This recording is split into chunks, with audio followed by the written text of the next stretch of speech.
You get a cart. You get a cart. You get a cart. Everybody gets a cart. Okay, so we all have big green recycling carts. But what do we do with them? Is there a right or a wrong way to recycle? Stay tuned to find out. We'll be right back.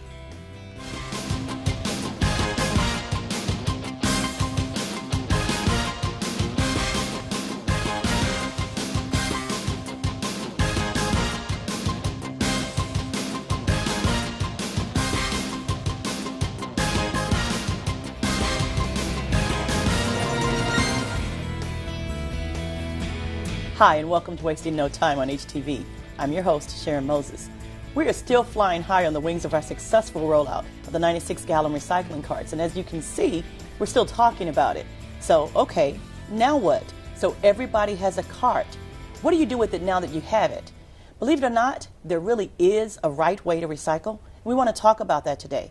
In the studio is Ed Zilton. He's our Deputy Assistant Director of the Southwest Service Center. He's our resident recycling expert. He's here to tell us what we can and what we cannot put into those recycling carts. Ed, thank you so much for being here. Thank you for having me, Sharon. So, is there a right way to recycle? Yes, there is a right way to recycle all of our materials that are collected at the curb in our single-stream recycling. Okay, what type of materials can go into these recycling carts? We have several types of materials that are available to be recycled in the green carts. Anything from our plastic 1 through 5s and number 7s, our plastic bottles, our water bottles, our plate glass, our non-plate glasses, all of our jars, all of our wine glasses, flattened cardboard, chipboard, and of course our newspaper prints. So how do you know what's going in the recycling carts as far as what's right and what's wrong? How do we know that the citizens are getting it right? Okay, well, we have a couple of ways to look at that. First, at the front line, on the top of each cart, there's a label that tells you what type of materials are to be placed in the carts. Every 3 months, we have an audit with our vendor, and in that audit, we actually go line by line, segment by segment, and commodity by commodity, making sure that the right materials are placed in the audits. So if you go into these audits, and I don't think that people knew that, people don't know that we're actually looking at what they're actually tossing away. So when you go into these audits and you look at the material, what are you looking for? Well, we're looking for to make sure first that everything that was on the lid that's supposed to be in there, it's in there. Once the commodities are segregated and sorted by the vendors, we have a special place that we call, it's for our trash, our residuals.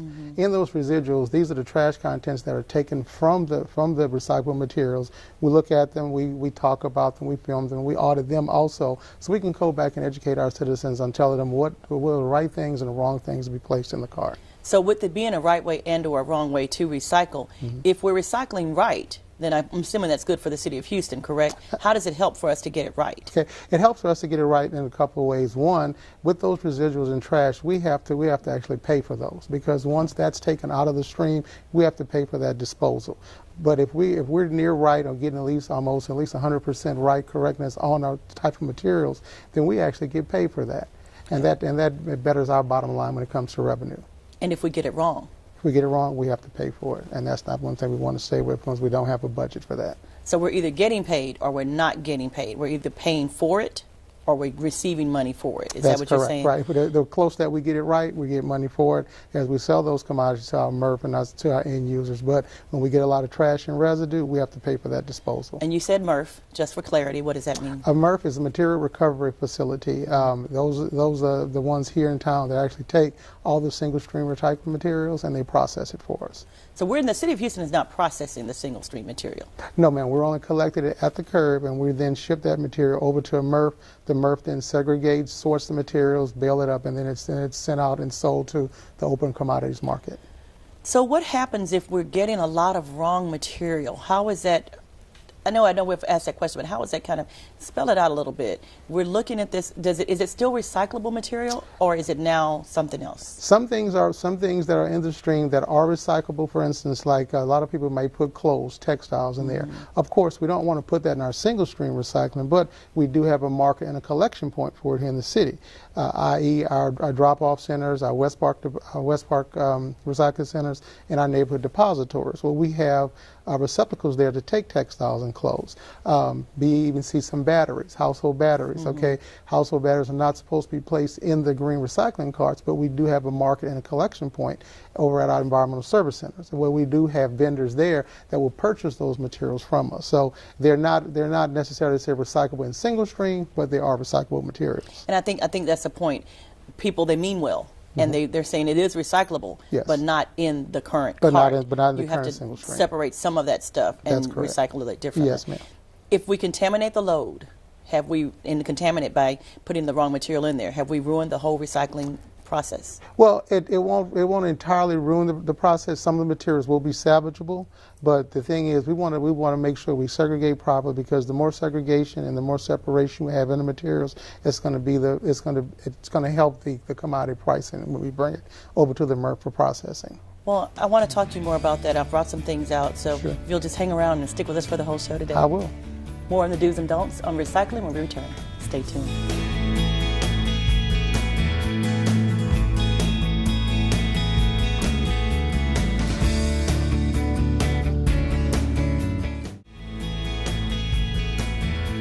And we're back. I'm Sharon Moses, and you're watching Wasting No Time. The do's and don'ts of curbside recycling. That's what we're talking about today. When I have questions about recycling, Ed Zilton is the person I call. So I invited Ed here to talk to us about what we're doing right, what we're doing wrong, and why it's important to know the difference. Thanks again, Ed, for staying. Sure. So can all plastics be recycled? Plastics that are recyclable are plastics numbers 1 through 5 and number 7s.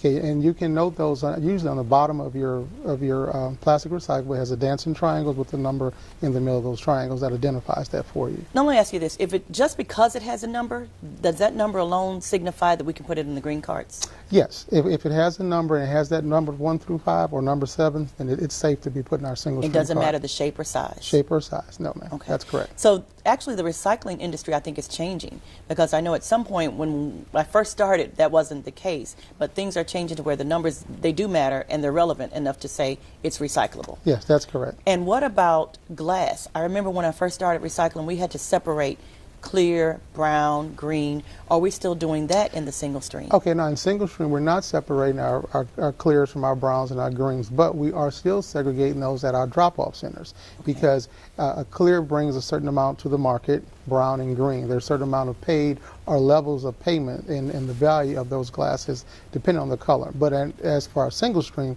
we can go ahead and single stream them in all in one. So if I'm at home recycling curbside, it doesn't matter. Just toss it in the cart. But if I'm going to take it somewhere, do I need to segregate it, or they'll segregate it at the center? You can bring it in. They will segregate it at the facility for you. Now, if you go to our unmanned facilities, for instance, our neighborhood depositories, we have roll-off boxes there, but we have notes there that will direct you to where the material needs to be placed at. And let's talk about that. If you curbside recycling, but if there's something that you don't put into the cart, but it is recyclable, how do I dispose of it? For instance, a household battery, or for instance, a can of paint. Okay, when you talk about household batteries, cans of paint, whether it be lead-based or water-based, we can accept those over our Environmental Service Center. Environmental Service Center, as well as the West Park Recycling Facility. There we have specific type of storage, hazmat units there that we have to go through a process of segregating and storing those type of materials. We don't want to put those materials in our single stream, because those can compromise the value of, say, for instance, our newspaper print, our cardboard. So we want to keep those out of the single stream, but there are recyclable materials, and you can bring them to our drop-offs or the West Park Recycling Hazardous Center. waste, I would think, would probably be a problem in those carts as well, right? Absolutely, yes. So you want to be careful about... Yeah, you want to be careful to make sure the contents in that, because you can start fires and things like that with certain acidities that come from batteries and paint. What about spacing of the carts? Now, I'm just going to throw that in there. It's slightly a different, but it's important, and we have that issue. Can you address that and how that affects the pickup? Yeah, absolutely. Now that we are matching our green carts with our black carts, we have the same amount of material there, same amount of carts now that we've gone citywide. We ask that we do our standard 2 to 3 feet placing between the carts. We ask that you don't put the carts, either the green or black, in front of that, so when our operators come around, they can easily grab the cart, service the cart, and place it back for you conveniently without putting it in the wrong place or blocking the other car for servicing. So space is important. That every other week you've got to make sure you put that space in between. That's correct. So that we can reach. What would you like the citizens to know? And you're a deputy assistant director. We call him Dad. So hi, Dad. But what would you like the citizens to know about recycling? You're on the street. You see what's going on. What would you tell them? What's important for them to know in your perspective? I would think the most important thing is getting your cart out to the curb on time. 7 o'clock prior the night before, making sure they're spaced properly. The next thing I would say, making sure you're putting the correct material in there. You're not overloading your carts, not putting trash inside of your recycling carts. These are all the things that I think educationally, over the course of time, we'll get there. I think we're on our way there. Houston has made great strides in that, but these are the kind of on-the-ground foot soldier things that we look for. So how has the industry changed, the recycling industry, since you've been, I guess, over the division? Yeah, over the time that I've been in recycling now, it's been a little bit over 11 years, I've seen some great changes in recycling. One from being where we've been collecting recycling on rear loaders to split bodies. Now we're fully automated. And that's one of the things, we've done all this without invoking an environmental fee or garbage fee. We found innovative ways to sell our commodities at markets through the MRFs. So we've seen big changes in that industry. Are we heading toward zero waste? Is absolutely everything recyclable? I think we are, like most major cities, we are targeting a zero waste, even down to taking shredded glass and put in our landfills to actually use as ground shred to beef up the land surfaces. When we first started, only probably 30-40% of materials that were taken in were considered recycling. Now 75 to 80% of those materials are considered to be recyclables. Have you noticed a reduction in our garbage pickup? We are doing that study right now. We're measuring the tonnage there to see. We should have some good physical data. Generally, after the first 90 days, kind of gives us a good feel to see how much recycling tonnage have gone up and then how much garbage tons have actually gone down. Okay, so I want to come back to the next segment. I want to go through these products one by one. You can tell me if it's recyclable and if it's not. You be willing to do that for me? I sure will. Great. Did you know over 75% of waste is recyclable? But we only recycle about 30% of it. In fact, in Texas, we spend over $1 billion annually for solid waste disposal services. So we are literally throwing our money away. This, of course, prompts me to say, don't throw it away, recycle it. We'll be right back.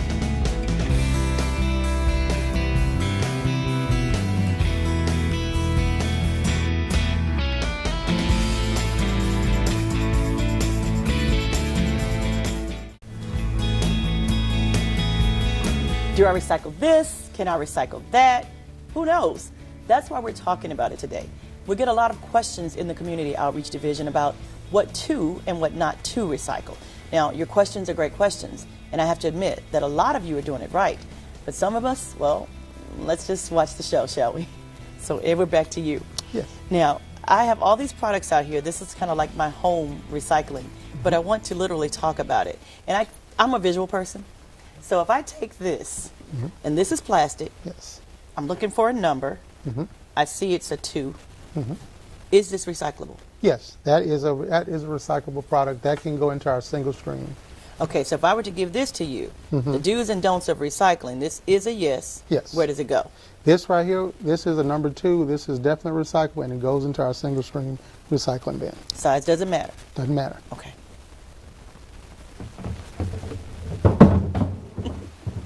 Okay, let's talk about this. Clorox bleach. Is this any type of hazardous waste product? It's not hazardous waste, and it's in its still form where it's been cleaned out. We do ask before you place it into your recycle bin that you just rinse any residue that's in the bottom, take it out of there. So that's good to know. So this is recyclable, but you want to rinse it out because of the chemical product that's correct, in it? because it is a bleach product. Okay, yes. so this is yours? Yes. This is recyclable. The dancing triangles at the bottom are number 2, HDPE. This is recyclable, and it can go in your single stream recycle bin. Okay. Right. What about ammonia? Yet another chemical, right? Yes. Is this recyclable, and do I have to rinse it out like I do the bleach? Yes, definitely. You definitely want to make sure anything that has any type of residue that may cause an injury, to eye injury, burning injuries, may contaminate the single stream. Again, rinse those out before you put them in your single stream recycle. So if I'm at home, can I do the honors? Sure. Okay. Now, that's kind of like for my washroom. Let's talk about food. I've got this syrup bottle. It still has some syrup in it. You see that? And is this recyclable? Yes, that is also a recyclable material. Do I have to rinse the syrup out? I would definitely, because one thing you want to think about, your recycle frequency is that it's bi-weekly.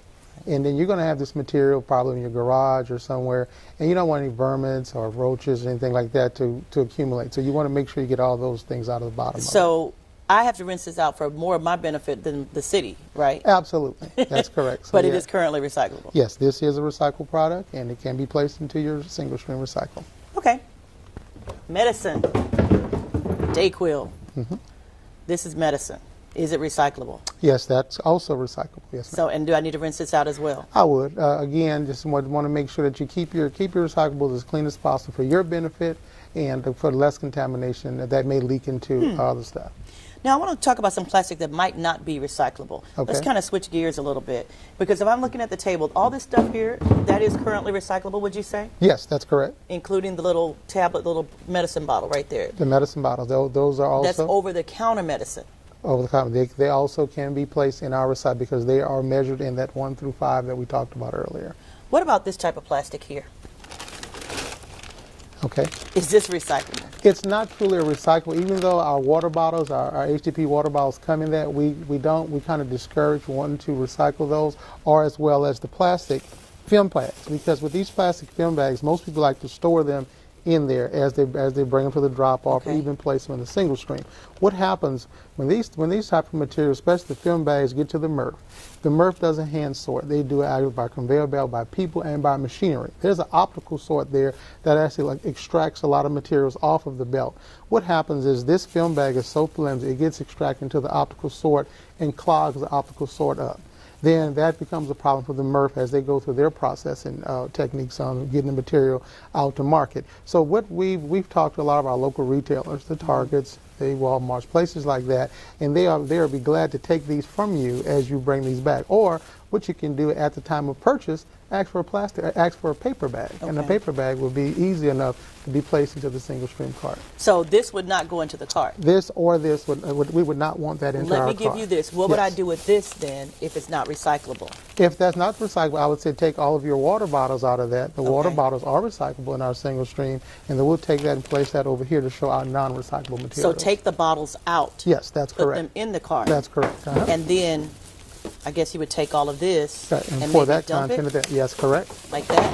Yes, ma'am. But you would keep this bag. And you can return this material either back to your local grocer and where they'll take it at, or you can bring it back to any of the retailers. They'll be glad to take that back to you. And we'll place this stuff here, which are non-recyclables. We'll place those over here in the cart. Do not recycle it. Do not recycle. Okay. That's correct. Medicine bottle. Medicine bottle is a number 5, I think, on there. It's a number 4 or 5. They can be recycled. I would also warn that you take off your labeling with your information on it, type of medications, because that's just some confidential thing I think you want to make sure you keep to yourself. And take the medicines out? And the medicines out. Please don't put any medications in there. We don't want the DEA after us. Okay. In the cart? Yes, ma'am. Okay. Now, I want to switch gears and talk about glass. All these glass bottles on the table are recyclable, right? That's correct. And we talked about when we're doing it at home curbside, there's no need to separate anything, just throw them in the cart. Yes. But I do have a question about this glass. Okay. Broken mirror. That's a broken mirror. That's also considered a plate glass or a more of a porcelain type glass. We don't want to put that in our single stream recycling. Okay. That type of glass can be used in road-based and other type materials, but it's not we want to put that in our single stream. So that would not be recyclable. Do not recycle this. That's correct. All right, and we'll place that over in here and on do not. Question about a candle. I had a candle in here, right? Still a glass. It's kind of sticky, and it's got some candle wax residue. Can I recycle it? That can be recycled. Okay, it's a jar, it's a glass. You know, if you have a lot of content from your candle left in there, I would ask that you remove that out of it. The discoloration from the fire or anything, that doesn't have anything to do with it. The smell, that's fine. But that also can be recycled in our single stream, along with our regular glass jars, wine bottles, or beer bottles. And for obvious reasons, I will not drop this in the cart. No, we don't want to do that. But it is recyclable. Yes, it is. Okay. I want to talk about this new product here. At least it's new to us. Yes. We didn't recycle this a while back, and we've only started doing this recently. That's correct. What is it called? That packaging there is called an aseptic packaging. The aseptic packaging is what you generally have. It's kind of have the tent top, or sometimes you see the muscle milk where it has the fold top on it. This has a waxy type outer and also a waxy inner. This particular has probably been in our waste stream a little bit over a year now that we've been taking aseptic packaging. We've worked with the MRF. They've found an in market for it, and so it's now available because most of your newer type of materials and foods are in this type of aseptic packaging. So it is good, and it is proper to put into the single stream. Is there a requirement to rinse it out, or is it just? Yeah, if you're going to have the milk, like the almond milks or the orange juices and things, again, I would definitely clean that out before placing it in my recycle bin. I want to talk about something like this. I'm going to go back to a little plastic because I think we have an issue with plastics. So I'm going to bounce around a little bit. Should this go in our recycling cart, Ed? No, I would not put any type of those into the plastic bags in here. Again, it kind of resembles the film bag, and you don't want to put that as a content in there. I would say if you have these, you can also return these to your local grocers, or you'd have to find other ways to actually dispose of this. So if you don't, you can just throw it away. Yeah, that is literally, this is garbage. Yeah, it's not recycling. It's not going to be recyclable. Where would it go? This would be over here in our content that we have over here, our non-recyclable items. I'm going to kind of move around and grab some stuff that all this on the table is recyclable. Yes, everything. You see the tin cans, and is that also in a safe? What does it say that word for me? Aseptic packaging. I have trouble with that. I don't know why. Yeah. Aseptic packaging. That word right there. Okay, so that one is recyclable. Yes, that's correct. All that looks good. Yeah, everything. If you see it on the table, it can be recycled. That's correct. Let's go with this.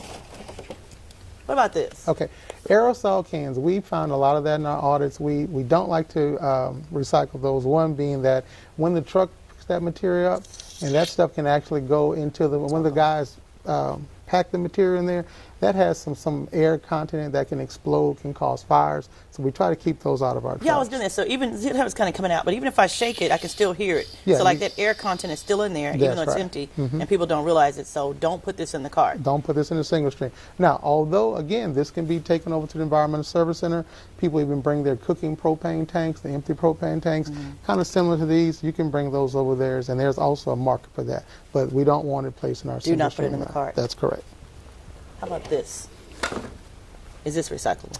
That is a recyclable item, although it does not have the dancing triangles on it. This particular item is a rigid, and it's actually a number 5. It is recyclable. Okay. Okay. I thought I'd put this together. Chick-fil-A, drinking here, probably one of my lunch days or something. Right. Food containers, are they recyclable? Food containers, if the number 2 is on the bottom of that, it is recyclable. Now, if it is in the clamshell, which is kind of similar to what you have in your cup here, then those are not to be placed in a single stream. Okay. Now, those are number 7s. Those number 7s are recyclable, but again, not in single stream. But we do have a process over at the West Park Recycling Facility where you can drop those materials off, and they can be recycled there. Why, Ed? Why? Well, why? I mean, I'm just an average citizen. And all I want to do is my civil duty and recycle. Right. What's the difference? Well, it compromises, again, the material of the content of the material and the value of the grade of the material. We have a densifier. It's set up as it's called a styrofoam densifier at the recycling center. That material actually takes that, it compresses it down to 81 ratio. We like to keep those separate because that's a whole separate market. These things are sold and made. You can make anything from railroad ties to picture frames. Wow. So we like to keep that material and keep its own value there. When you start to put a lot of the pliable and pliable things in here, once it's dumped, it's automated dump. Once it's done, we don't want that stuff flying around the neighborhoods or contaminating or dirty neighborhoods up. So we like to have that in a controlled environment we can actually recycle it for you. So here. Yes. What are you going to do with those? These right here, not in a single stream, but we do have an outlet for it at the West Park Recycling Center. Okay. So do not put them in the carts. Yes. Put them over there. Alrighty. I want to talk about pizza. We were talking about food. Can you grab that box there? Now, we have 2 boxes. 2 pizza boxes. Yes. This one is recyclable, yes? Is this recyclable? That is also recyclable. Even though you may have a little grease on here, as long as you get most of the content out of it, it can be recycled because it's considered a chipboard. And a chipboard is a lower grade of a cardboard. And so the chipboard is same darker, browner colors, but it is considered to be recyclable, and you can place that in your Okay, so single now stream. I'm mad because when we go out, we tell the citizens don't recycle the pizza boxes. You can't. It can be placed in there as long as we remove all the food content. So this is one of the changes in the that we industry. can do. Yes, and we that's can now correct. recycle both of these boxes. Together, yes. As long as there's no pizza in it. No pizza. Please, no Okay. pizza. All right. Okay. Guess I won't be mad because I'd rather recycle. Here are two egg cartons. Okay. Which one is recyclable? The one in your left hand is the recyclable one that we can place in here and the single stream recycling because, again, it's very closely and complicated to our chipboard. Okay. The other ones are more of a styrofoam content, number 7, which is just like the Chick-fil-A we talked about, which is not supposed to be in here, but we can actually take care of that over at the West Park Recycling Center. So here. Okay, and we'll do this. We'll switch that up. This is a recyclable material, which will go into our single stream. This is a non-recyclable for single stream, but it can be taken and done over here at the West Park Recycling. I think that's a key point, and I like that you made that point. It's an issue about single stream, what is and what is not recyclable in single stream. That's correct. So as we're changing the industry, we still have to consider what our end users are taking. Is that right? Absolutely. What about diapers? I don't have any diapers. But Diapers is our big no-no for single stream. You want to leave that in your black garbage cans. Please do not put that in the single stream because that diapers are compromises. absolutely garbage. That's ours, garbage. And then yes. what about hangers? I got Hangers? these hangers right here. Hangers, we get quite a bit of these. We find them in here. We don't want them in our single stream. Okay. But your little local cleaners will be glad to take those back to you, and they recycle and reuse those over at most of your local cleaners. Okay, what about my dry cleaner bag? Dry cleaner bags are the same as, they treat the same as film bags. We want to keep those out of our single stream sort, but you can bring it back to your local cleaners. Once you take your clothes out of them, you can take them. I bring mine back all the time, and they're well to do it. And then finally, styrofoam. I have to ask, can we put this styrofoam in our carts? Big no-no. Okay, why? Okay, this right here, both of these products are very pliable and pliable. Once they get to moving and shaking, and when these guys are coming down with automated arms, they can be broken, sharp, pieced everywhere, and then you're going to have a lot of mess all in your neighborhood. That's why we actually take this block styrofoam right here, can be taken over to the West Park. We dump it in our densifier. It comes out into compressed blocks, and it's sold on an open market. What about these little pellets here? Peanuts, I would say you need to probably take these little guys back to your UPS stores or in your packing stores because they'll be glad to get these back to recycle those in that manner. Okay. If you put these in a recycle cart, again, they're going to be flying all over the place in your neighborhoods. And then if you bring it to West Park, what happens at West Park, it's not enough density in these peanuts, like this styrofoam block, that it doesn't densify enough to make a block. So we even put these on the sides, and we have the guys come back from the packing companies and get them from us. Okay, sounds good. And then finally, I'm going to ask you this. We're going to wrap it up. Shredded paper. I got to open this up so people can see it. Right. Do we take that in the recycling? Shredded paper, we don't want it in here. Again, it's a type of material that will fly all over the place. Once the guy hits the lid off and he dumps it in the paper, you're going to have contamination all over your neighborhood. Well, thank you so much for all this information, Ed. We appreciate your time. Well, thanks for having me, Sharon. It's been my pleasure. Thank you for staying tuned in. We hope this information will be helpful to you in your recycling efforts, but if you still have questions, please call us at 311 or visit our website at www.houstonsolidwaste.org. And don't forget about our Facebook page. Reach out and give us a thumbs up at Houston Solid Waste. We're on Twitter at Houston Trash. I'm Sharon Moses, wasting no time getting to you so we all can recycle correctly. See you next time.